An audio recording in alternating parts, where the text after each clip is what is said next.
Waterford is a town of 33 square miles. We have 20,000 residents. We have a very low tax rate because of the nuclear power plant. We have a large shopping property here. I'm 2 hours out of Boston, I'm 2 hours out of New York. Hartford is an hour, New Haven's an hour, Providence is an hour. Waterford, Connecticut seems to sit in the middle of everything and has a lot to offer. Even so, change happens.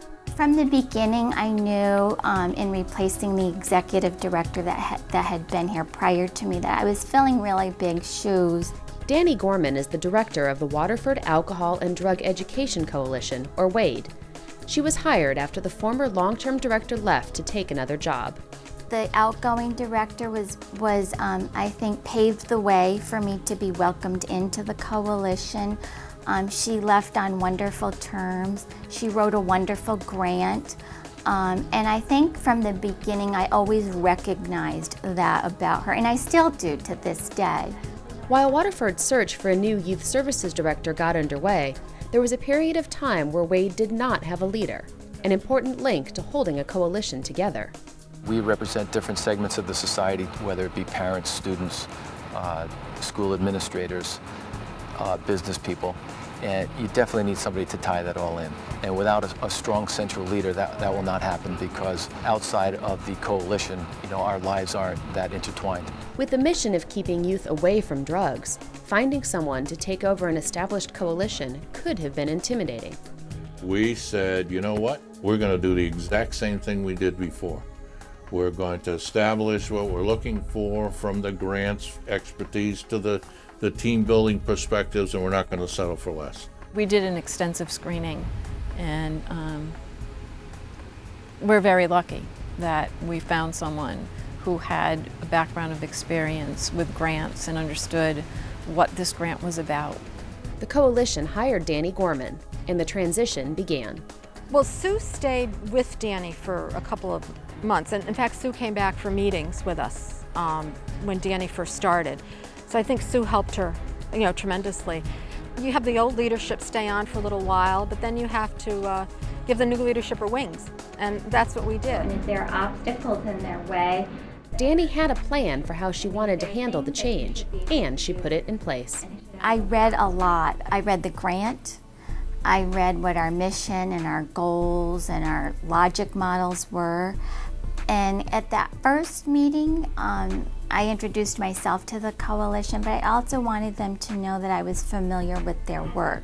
And I recognized their accomplishments right from the beginning, coming in and recognizing deficits, where things didn't go right, where things went wrong. I don't ever think is a healthy way to start a path together with another group of people. The coalition moved forward with a project that was already in the works, the Juvenile Review Board, an alternative to juvenile court for first-time offenders willing to admit guilt. One person started this process, gained the money and the dollars, and then another person came in with some expertise and really put the operational twist to it. A lot of times in this change or turnover, you move back to square one. This project never moved back a step, in my opinion, from where I was sitting in terms of the planning process. We've always moved forward, even as during that transition. The coalition continues to move forward, working for the people who live in the town of Waterford.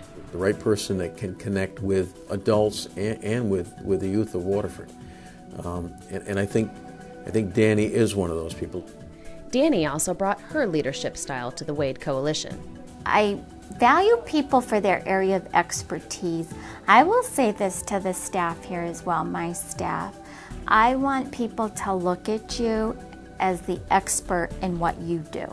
I will look at you as that too. Even with so many people meeting together, the phrase, "it's always been done this way," is seldom heard anymore. I think you have to really let your new director find his or her own way.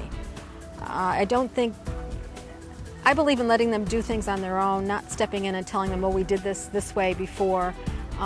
You should always keep your mind open to new ideas, and I hope we've done that. During the transition, Wade leaders learned how to prepare for another leadership change, whenever it may happen. I think that a really good thing is to have committees that are designated to work on certain things. Coalition members are involved in those committees along with the staff, then even if one person on the committee leaves, the rest of the people know exactly what's going on and what they've been working towards and how they're going to get there. But when the inevitable happens, and someone does leave, one way to deal is to embrace the opportunity. I think the coalition work that we've seen has grown dramatically. Our prior director did a great job of getting grants for us and getting it started. Danny came in and brought a whole new level of energy to it because she's new.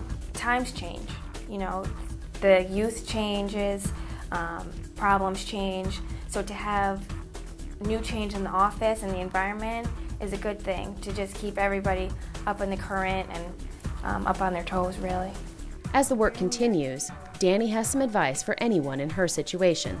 I think it's really important when you become involved with your coalition that yes, in many ways you will become the leader of the group, but I think when you come to the table, you have to recognize yourself as an equal partner and to respect the work that has already been accomplished and to reinforce the concept that you're moving forward together.